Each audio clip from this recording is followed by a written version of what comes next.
Her Story is an interactive audio and video series developed by women for women to share stories that expand their vision of what is possible as healthcare leaders. We're so pleased to have you join the Her Story program as our first guest, first host, and member of the Advisory Council. Well, thank you for having me. This is a labor of love for sure. We appreciate that. Can you share with us why it's important for women leaders to share their stories? We want to make certain that as women leaders, we are really doing our part to bring others along. And I hope we get to talk a little bit more about that today, because my own perspective really evolved over the years throughout my career in terms of the responsibility of women who, to one degree or another, have made it, to then not just say, well, hooray for me, it was a hard struggle and I made it, so that's it, I'm done. So the Her Story project is so important, in my view, for the future success of the nation and for women really advancing other women. Helping women advance, especially in healthcare, but in other realms, has become, as I have grown and had fantastic opportunities in my own career and some nice successes along the way, my passion has really been to not stop just with my own career focus and trajectory, but trying to bring along other women. And now let's transition to your career journey, beginning with your professional career as a journalist, as a book author, as a leader of a research institute, and now a CEO of a very successful member-based organization. Did you envision when you left Boston College that you would follow the path that you did? Well, not precisely. And if my father were here today, he'd probably make a joke about I can't seem to hold a job if I've done all of those various things. But actually, a little bit like my father, I relish a good new challenge, and that's part of the insight into my own unusual path, if you will.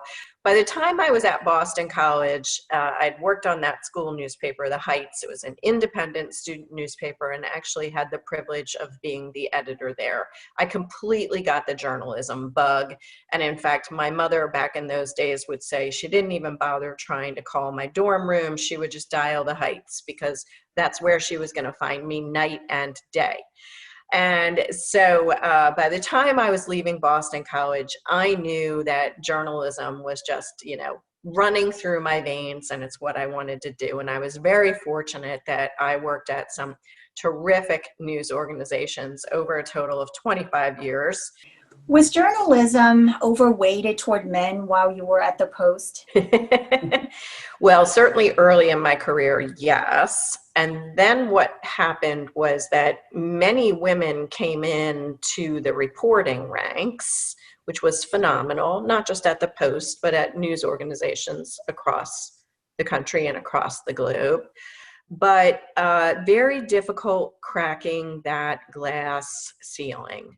And the Post and almost every other major news organization in the country today still is woefully underrepresented in its top echelons with women. If you think about the executive editor, the managing editor, in television, it's the talent, the host on the news program. You go on down the line, and there are very few, if any, women in those top spots. And that still is troubling to me. And I think unfortunate for those businesses, because they're missing a really important perspective in their decision making. Let's transition to your career at the Association of Community Health Plan, ACHP. Can you describe ACHP for us? Yes, I would be happy to. We are a national organization of nonprofit, provider-aligned community health plans. And that membership, it also reflects what we believe very strongly in when it comes to healthcare, which is that nonprofit makeup just results in different decisions and different timetables, sometimes some different motivations, and that very importantly, when you have the health plan and the provider side, the clinical community, working in partnership in that local community, we believe that you see better results, you see better health outcomes, you can drive greater value for the healthcare dollar. So that's what brings all of these organizations together. What would you say were the best advice that you received? You know, the problem is that most of the advisors are men. But I will say within my women's networks, and one in particular, Women of Impact, and we've got another co-host, Joanne Conroy, who founded Women of Impact for Healthcare, which has been so meaningful for me. What I find is that the women around me hold me accountable in a gentle way. But when they see me, they might say, well, 6 months ago, you said you were going to change this. Did you? Why not? How can we help you?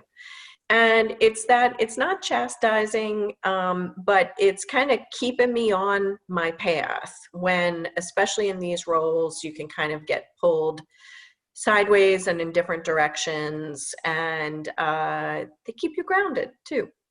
You have a unique vantage point in the healthcare industry. What advice would you give a young woman who is interested in leadership position in healthcare? Well, it is certainly a dynamic industry going through remarkable disruption right now. So you need to be adaptable, creative. You probably need to understand and appreciate that certain segments of this industry are probably going to go through some contraction. It's honestly a little bit bloated, a little bit overpriced. We're up to $3.6 trillion a year in health spending in the United States and not getting the outcomes that we need. And a lot of those new entrants are going to disrupt incumbent players. So that nimbleness, that flexibility, certainly the passion, you've got to really care about it and care about making this system better for everyone, much more equitable, much more affordable. Well, I very much enjoy our conversation today. Thank you very much for joining us, Ceci. Well, thank you for having me, and it will be super fun to have our guests coming up. Thank you.